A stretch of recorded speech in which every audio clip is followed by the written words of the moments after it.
अस्सलाम वालेकुम। एक लंबा अरसा हो गया आप लोगों से बातचीत किए हुए। कुछ प्रॉब्लम भी थी और कुछ मेरी तबीयत भी ठीक नहीं थी, जिसकी वजह से आप लोगों तक वीडियो नहीं पहुंचा पा रहे थे। और हमको भी बहुत ज़्यादा आप लोग याद आ रहे थे कि हमारे व्यूअर्स जो हैं, जो हमारे सब्सक्राइबर हैं, वो हमें याद करते होंगे और हमारी वीडियो नहीं पहुंच पा रही है, इसके लिए सॉरी। तो आज हम फिर से एक बार आपके सामने मौजूद हैं, अपनी कुछ बातें लेकर, कुछ अपने जज्बात और अपने एहसासात, ख़यालात, सारी चीज़ों को लेकर आपके सामने पेश हैं।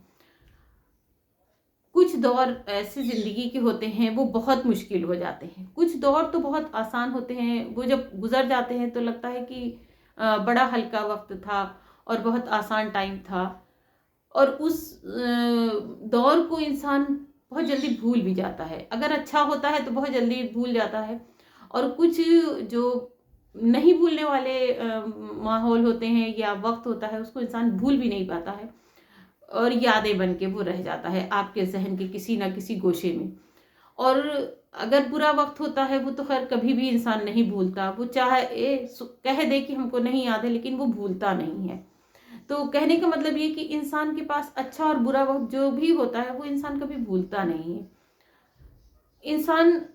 जब पैदा होता है तो वो ये नहीं सोचता कि उसकी ज़िंदगी में क्या क्या होने वाला है, क्योंकि वो बिल्कुल बेखबर होता है आने वाली ज़िंदगी से, आने वाले माहौल से। लेकिन जैसे जैसे वो बड़ा होता है, जैसे जैसे उसकी ज़िंदगी आगे बढ़ रही होती है, वो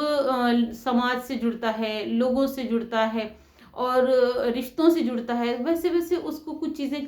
बिल्कुल क्लियर होती जाती हैं कि हमें किसके साथ जुड़ना है और किसके साथ नहीं जुड़ना है, या मेरे लिए कौन अच्छा है और हमारे लिए कौन बुरा है। इस अच्छाई और बुराई के उसमें आप बहुत बार धोखा बहुत ज़्यादा खाते हैं। आपको लगता है कि फलाँ मेरा है, या वो मेरे साथ अच्छा है, या उसका बर्ताव मेरे साथ बहुत अच्छा है। नहीं भी है तो शायद आप उसको इग्नोर करते हैं। आपको लगता है ये तो हमारे रिश्तों में है, ये कहाँ बुरा होगा। कोई साथ दे ना दे पर ये रिश्ता तो मेरा साथ ज़रूर देगा। या आपको ऐसा लगता है कि नहीं, ये तो हमारा बहुत करीब है, ये हमारे बहुत करीब रिश्तों में बंधा हुआ है। ये रिश्ता तो कभी भी हमें धोखा नहीं दे सकता, ये मेरे साथ नहीं बुरा हो सकता। ये भी शायद एक इंसान का बहुत बड़ा कहना चाहिए बहुत बड़ा एक धोखा होता है। उसकी ये एक बहुत बड़ी नादानी होती है कि वो जो सोच रहा होता है, हकीकत कुछ और होती है। बिल्कुल भी वो सच्चाई नहीं होती कि अगर आपने सोच लिया कि ये रिश्ता हमें लास्ट तक, हमारी आखिर ज़िंदगी तक ये मेरा साथ देगा, या आज मेरा जो बुरा वक्त है वो कल कट जाएगा तो ये रिश्ता मेरे करीब रहेगा, मेरे इन जो तकलीफ भरे दिन हैं इनको याद रखेगा और इसको वो कभी भी नहीं भूल पाएगा। उसमें बहुत सारी चीज़ें एक ऐसी होती हैं कि इंसान जब बहुत कहते हैं ना बदख्याली में रहता है और सामने वाले को ये सोच रहा होता है कि नहीं ये तो हमारा है, और वो कभी भी उसका नहीं होता, लेकिन ये उसके दिमाग में होता है कि नहीं ये रिश्ता मेरा है और ये तो मेरे साथ कभी भी बुरा नहीं ना हो करेगा और ना होने देगा। और जब वही रिश्ते आपको धोखा देते हैं और वो रिश्ते आपके साथ वो हरकतें करते हैं जो आप सोच भी नहीं पाते, या आपके साथ वो धोखा मिलता है आपको, तो जैसे होता है ना कि आप पेड़, बहुत घने पेड़ के बहुत ऊंचाई पर हैं, बहुत बड़े पेड़ की बहुत बड़ी ऊंचाई पर हैं, और वहां से कोई आपको धक्का दे देता है और आप जमीन पर बहुत बेदर्दी के साथ, बहुत तकलीफ के साथ आप जमीन पर गिर जाते हैं, जहां पर जिस्म के टुकड़े टुकड़े हो जाते हैं और वो टुकड़े शायद जुड़ना बहुत मुश्किल हो जाता है। फिर वो टुकड़े नहीं जुड़ पाते हैं, उन टुकड़ों के साथ इंसान का वजूद पूरा टुकड़े टुकड़े हो जाता है। जितना उसका जिस्म टूटता है उससे कहीं ज़्यादा उसके एहसासात, उसके जज्बात, उसके दिल के टुकड़े हो जाते हैं, क्योंकि उसने तो कभी एक्सपेक्ट नहीं किया था, वो उसके दिमाग में ये था ही नहीं कि ये रिश्ता कभी धोखा दे सकता है, या ये रिश्ता मेरे साथ गद्दारी कर सकता है, या इस रिश्ते में हमको धोखा मिल सकता है, या हम तो इसको अपना समझ रहे थे लेकिन ये तो आस्तीन का सांप निकला, या ये तो ऐसा इंसान निकला कि हमने तो सोचा ही नहीं था कि ये इंसान भी मेरे साथ ऐसे बुरे अमल कर सकता है, या ये मेरे अपोजिट खड़ा हो सकता है, क्योंकि इस रिश्ते से तो हम नहीं ऐसी तवक्को कर सकते थे कि ये मेरे खिलाफ होगा, ये मुझे धोखा दे देगा, या मुझे ये जलील कर देगा लोगों के सामने, रिश्तों के सामने। कुछ रिश्ते ऐसे होते हैं कि इंसान आप को उम्मीद रहती है कि ये तो आपको ज़रूर धोखा देंगे या ये तो आपके अपने नहीं हैं। लेकिन उनमें कुछ रिश्ते ऐसे हैं जो आपको लगता है कि नहीं, इन इसके बाद फिर कोई रिश्ता ही नहीं है। और जब वो रिश्ते आपको धोखा देते हैं, जिनको आपने बड़े खून से और बड़े जज़्बात के साथ, बड़ी मेहनत के साथ सींचा होता है, उनको तैयार किया होता है, वो रिश्ते जब आपके साथ बुरा करते हैं, तो आप सोच भी नहीं सकते कि फिर वो मंज़र, वो सीन या वो जो हालात होते हैं, वो आप बयान नहीं कर पाते। आप उनको बिल्कुल भी किसी चीज़ से जोड़ नहीं पाते। आपको लगता है कि ये जो मेरे साथ हुआ, ये क्यों हुआ? आपके पास कोई जवाब भी नहीं होता। आप उससे कुछ समझ ही, जैसे लगता है हम बिल्कुल नासमझ से हैं, अनजान से हैं और हमको कुछ समझ में नहीं आ रहा है कि ये क्या हो गया। और ये चीज़ें ऐसी होती हैं कि इंसान बिल्कुल भी किसी को बता नहीं पाता कि ये मेरे साथ क्या हो गया, या जिससे हमने उम्मीद कुछ और लगाई थी, वो उम्मीद ये कैसे हो गई। तो या तो हम ये कह सकते हैं कि अब हम किसी रिश्ते से उम्मीद ना लगाएं। एक जैसे कि जानवर होते हैं ना, तो वो उनका कोई किसी के साथ कोई रिलेशन नहीं होता, लेकिन हमने देखा है उनमें भी बहुत अच्छे रिलेशन होते हैं, एक दूसरे को बहुत ज़्यादा अच्छे से साथ देते हैं, उनकी हिफाजत करते हैं, उनके लिए खड़े होते हैं। लेकिन आज इंसानों का हाल ये है कि ये दिखावे के रिश्तों में है और घात लगा के किसी गंदे जानवर की तरह घात लगा के बैठे हुए हैं कि मौका मिले और हम इनको अटैक करें और इनको जितना मर्जी जलील कर लें, जितना मर्जी इनके लिए बुरा कर दें, इतना कर दें कि ये जो जितना टूटे हैं उससे 1000 गुना टूट जाए और ये बिल्कुल भी उठ के खड़े होने लायक ना रहे, इनके जिस्म की एक एक हड्डी टूट जाए कि ये बिल्कुल बर्बाद हो जाए। तो सब्र होता है, सब्र भी आता है, इंसान करता भी है, लेकिन कहते हैं कि थोड़ा वक्त लगता है आपको इन चीज़ों से निकलने में। जब एक बार आप समझ जाते हैं कि ये इंसान आपके लिए नहीं है, ये तो आपकी पीठ के पीछे इसने खंजर भोंक दिया और ये तो आपका बहुत कहते हैं ना पैदाइशी दुश्मन था, जिसको आप दोस्त समझ रहे थे, अपना समझ रहे थे या अपना बहुत दिल के करीब, अपने रिश्तों के करीब समझ रहे थे, वो बिल्कुल गलत होता है, वो बिल्कुल नहीं होता। ये शायद स्पेशली ये एक औरत के लिए बहुत बड़ा काम होता है कि वो बड़ी जल्दी रिश्तों पे भरोसा कर लेती है और सब कुछ 1 मिनट में भूल जाती है, भले ही उसके साथ उस शख्स ने बहुत बुरा किया हो, इतना बुरा किया हो कि वो सर उठा के चलने लायक ना बची हो और कभी भी उसके साथ ना खड़ा हो, कभी भी नहीं। लेकिन जब वो 1 मिनट ज़रा से भी प्यार से या ढंग से बात कर लेता है तो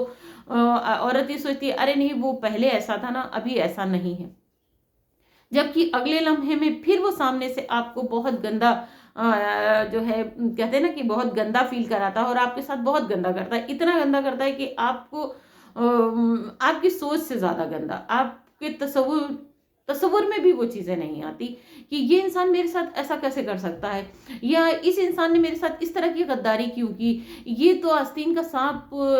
बन के इतना ज़बरदस्त फन काढ़ के खड़ा हो गया कि हम कैसे निकले। कहा जाता है कि सॉरी, कहा यह जाता है कि आप अल्लाह और रसूल के रिश्तों से, जब आप किसी रिश्ते से बंधते हैं तो उस बंधन में आपको एक दूसरे पे भरोसा करना पड़ता है, एक दूसरे पर बहुत ज़्यादा यकीन करना पड़ता है और एक दूसरे को ऐसा लगता है कि मतलब कहा गया है कि मियाँ और बीवी एक दूसरे का लिबास है, एक दूसरे की बात को समझते हैं, एक दूसरे के साथ एक साए की तरह एक दूसरे को समझते हैं और साथ साथ चलते हैं। लेकिन जब वही रिश्ते आपको कहीं पर ले जाके और बहुत ही गंदा कर दें और आपकी ज़िंदगी को तार-तार कर दें और आपके साथ इतना बुरा कर दें कि आप मतलब जैसे कहते हैं ना, आपका सर चकरा जाए, आपको समझ में ही ना आए कि ये क्या हो गया। और आपस में ही वो इंसान गेम खेल ले और आपको इतना ज़लील कर दे और इतना नीचा फ़ील करा दे और ये कहे कि तुम कहाँ हो भाई, मैंने तो तुमको कभी अपने करीब समझा ही नहीं, तुमने कैसे समझ लिया। वो तो कोई जानवर भी साथ में रह रहा होता है तो उससे एक रिलेशन बन जाता है। तो सेम आपके साथ रिलेशन था, मेरा आपके साथ कोई दिली लगाव नहीं है, आपके साथ मेरा कोई रिश्ता ऐसा नहीं है जिसको हम इतने करीब समझें या आप हमारे लिए बहुत ख़ास हैं या हमारे लिए बहुत इम्पोर्टेंट हैं, आपके बगैर हम नहीं रह सकते या हम आपके लिए हर वक्त खड़े रहेंगे या आपके साथ पैसे से, हाथ पैर से, जिस्म से, हद ये कि ज़बान से भी हम आपके साथ अच्छा करेंगे, वो बिल्कुल भी नहीं। ये एक औरत का बहुत बड़ा घमंड जो टूटता है, वो फिर टूट के इतना बुरा टूटती है कि शायद सिवाय उसको अपने आप की उसको कोई संभाल नहीं सकता। और औरत की बार बार ये नादानी होती है कि फिर वो आ जाती है अपनी औलाद पर। वो अपनी औलाद को बहुत ये सोचती है ये बड़ी होगी तो ये मेरा साथ देगी, ये बड़ी होगी तो ये मेरे साथ बहुत कुछ करेगी, और ये बड़ी होगी तो हमको समझेगी। या जो जिन तकलीफ़ों से मैंने अपनी औलाद को पाला है पोसा है, जिन सिचुएशन से, जिन कांटों से निकाल के मैंने अपनी औलाद को इस लायक बनाया है, ये औलाद मेरा बहुत सपोर्ट करेगी, ये हमको समझेगी, या ये मेरा सहारा बनेगी। और जब वही औलाद बाप के साथ खड़े होकर आपके लिए बुरा करती है और वो आपको कुछ नहीं समझती और आपके लिए एक प्लान बना लेती है कि मेरी निगाह में इनकी कोई वैल्यू नहीं है, और कौन माँ, किसकी माँ, कैसी माँ, हम इसको कुछ नहीं समझते, और इसकी किसी फीलिंग का हम पे रेजे भर का फ़र्क नहीं पड़ता। तो एक औरत जिसने एक शौहर को बहुत ज़्यादा इज्जत दी होती है, बहुत सर का ताज बना के चली होती है, और उसके बुरे अच्छे और कम ज़्यादा हर तरह से वो रहती है, लेकिन एक टाइम ऐसा आ जाता है कि बेटा और बाप एक हो जाते हैं और उस माँ को इतना अकेला कर देते हैं कि वो माँ समझ ही नहीं पाती कि ये क्या हुआ।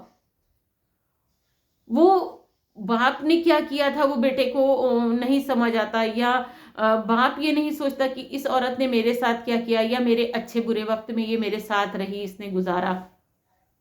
वो सब भूल जाता है और वो सिर्फ ये याद रखता है कि ये जो औरत जिसके पास ना बाप है, ना भाई है, ना कोई और रिश्ता है, अब ये हम दोनों पर पूरी तरह से डिपेंड है, तो क्यों ना इसको एक आखिरी मौके पर चौका मार दिया जाए, कि बल्कि छक्का मार दिया जाए, कि ये जो थोड़ा सा उठ के खड़ी हुई है, ये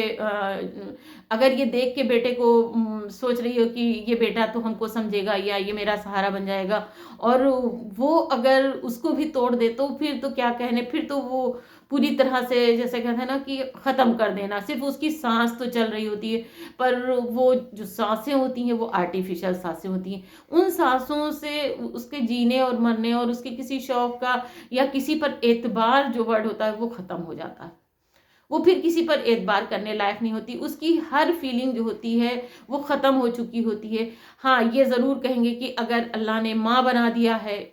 तो कहीं न कहीं अगर औलाद उसके साथ बुरा करती है तो वो अल्लाह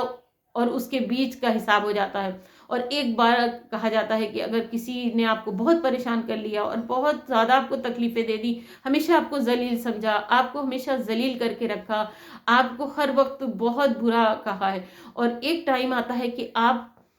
जब अल्लाह से उसके बारे में बात करने लगते हैं, तो फिर अल्लाह फ़ैसले ले लेता है अपने हाथ में और कहता है कि अब तुमने इतने दिन अपने हिसाब से चलाया, अब मैं चलाऊँगा। और जब अल्लाह चलाता है तो फिर वो रास्ते थोड़ा-सा अलग तरह के चले जाते हैं। और हम तो यही कहेंगे कि जो भी परेशान हो, वो अपनी शिकायतें अपने रब से करे, और जब वो अपने रब से शिकायत करता है, तो वो ज़रूर सुनता है। दुनिया वाले तो नहीं सुनते, कोई रिश्ता नहीं सुनता, लेकिन रब ज़रूर सुनता है, और इतना अच्छा सुनता है कि फिर आप सोच भी नहीं सकते कि किसी माँ को या किसी बीवी को या किसी बहन को, किसी भी रिश्ते को, जब आप एक औरत ज़ात पर आकर और आप उस एक कमज़ोर को, क्योंकि अल्लाह ताला ने औरत को कमज़ोर बनाया है और ये कहा है कि मर्द उस पर उसकी हिफाजत करे, उसका ख्याल रखे, उसकी हर बात को समझे, और जब इन सारी चीज़ों से वो औरत किसी पे भरोसा करने लगती है और किसी को अपने ये सोचती है कि ये मेरा अपना है, या ये हम पर हमारी किसी भी मुसीबत में ये मेरे साथ होगा, और जब ये शौहर और बेटा या भाई ये रिश्ते जब तोड़ देते हैं किसी एक औरत को, तो वो औरत टूट तो जाती है, पर उसका राब्ता अल्लाह से हो जाता है, और इतना करीब रिश्ता हो जाता है कि वो फिर हर वक्त ये इंतज़ार करती है कि कब अल्लाह की तरफ से हमारे फैसले की खबर आती है, कब अल्लाह हमारे फैसले को सुनता है, और कब हमारे फैसले में वो शामिल होता है और वो मेरे हक में फैसला करता है, या हमारी गलतियों को बताकर वापस फिर से हमको गुनाहों में मुब्तला कर देता है। तो ये जो चीज़ें होती हैं, इंसान वक्त और दौर ऐसा आ गया है कि आप किसी पे भरोसा नहीं कर सकते,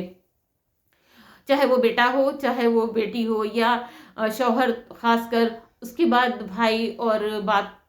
जब माँ बाप शादी कर देते हैं तो वो भी सोचते हैं कि भाई हमने तो किसी के सुपुर्द उसको कर दिया, अपनी पाल पोस के लड़की को किसी के सुपुर्द कर दिया, लेकिन जब उसी लड़की को बार बार जलील किया जाता है, किसी दूसरे घर में दूसरी फैमिली में एक इस्तेमाल की चीज़ बना लिया जाता है। ये एक इस्तेमाल की चीज़ है, इसको इस्तेमाल करो, चलो तुम खाना पकाओ, तुम कपड़े धो, तुम घर के काम करो, और ज़बान को बहुत ज़्यादा अंदर रखो, बिल्कुल तुम्हारी ज़बान बाहर नहीं आना चाहिए। तो या तो फिर आप इन रिश्तों से दूर हो जाएं, और या तो फिर आप ऐसी खामोशी इख्तियार कर लें कि फिर इस खामोशी का जवाब सिवाय अल्लाह के और किसी को ना पता हो कि ये जवाब क्या आने वाला है। और वो राब्ता जो खामोश होके होता है, वो राब्ता अल्लाह जिस वक्त सुन लेता है और अल्लाह कहता है कि तुम खामोश हो जाओ और हम हैं तुम्हारे लिए। और जब अल्लाह अपने हिसाब और किताब पर और अपने फैसलों पर आता है तो फिर इंसान के बस का कुछ भी नहीं रह जाता, सिवाय कि वो उफ करके रह जाता है और तड़प के रह जाता है। लेकिन इंसान बिल्कुल भी बेबस और लाचार हो जाता है। तब उसको शायद ये याद आए कि हमने किसी को तकलीफ दी थी, ये उसके एवज में हमको मिला था। लेकिन जहाँ पे वो माँ बन गई है वहाँ पर तो किसी भी तरह की किसी माफ़ी की कोई गुंजाइश नहीं होती, क्योंकि माँ ने बड़ी मुश्किलों से पाला होता है, बड़े कांटे निकाल कर, बड़ी तकलीफ़ें और रातों दिन जाकर एक माँ किसी बच्चे को पालती है। और वो बच्चा जब बराबर में खड़ा हो जाए और वो आपको बातें सुनाए या आपको जलील करे या आपके साथ बुरा बर्ताव करे, हद ये कि वो आपसे माफ़ी मंगवा दे, तो आप सोचिए कि वो औलाद किस तरह की औलाद होगी और वो किस हद तक कामयाब होगी और उसकी कामयाबी का लेवल क्या होगा। कि जो माँ एक अपने बेटे से माफ़ी मांग ले तो वो माँ का दायरा क्या होगा। एक माँ जो टूट चुकी है, जो माँ इतना ज़्यादा परेशान हो चुकी, जिसने इतने प्यार से एक बेटे को या बेटी को पाला, और जब वो उसके सामने हाथ जोड़ के माफ़ी मांगती है कि हाँ हमारी गलतियों को माफ़ करो, तो आप सोचिए कि ज़मीन और आसमान ज़रूर हिल जाता होगा कि ये गलत है, ये क्या हो गया। क्योंकि एक एक लम्हा उस औरत का बहुत मुश्किल से गुजरता है और वो वक्त बहुत बहुत टफ होता है। तो हम यही कहेंगे कि आज वक्त आ गया है कि आप किसी भी रिश्ते पर जल्दी से आंख बंद करके भरोसा ना करें और अपनी सेल्फ रिस्पेक्ट को सबसे ऊपर रखें। कि रिस्पेक्ट अगर नहीं आप अपनी खुद करेंगे तो कोई आपकी रिस्पेक्ट नहीं करेगा। और मना करना सबसे पहले सीखें कि आपका दिल चाह रहा है तो आप उन कामों को करें, अगर आपका दिल नहीं चाह रहा है तो प्लीज़ आप मना कर दें। अगर आप मना नहीं करेंगे तो लोग आपको जूतों के नीचे नहीं बल्कि ज़मीन में भी आपको गाड़ देंगे, और फिर भी वो आपसे शिकवा ही करते रहेंगे कि ये जो जा रहा है ना, इसने ये गलतियां की थी। उम्मीद है आपको हमारी बातें ज़रूर समझ में आई होंगी, और अल्लाह ताला हर औलाद को और हर रिश्ते को नेक हिदायत दे, और कि वो किसी का दिल ना तोड़े, किसी को इतनी अजियत ना पहुंचाए कि वो आपसे अल्लाह की शिकायत कर दे।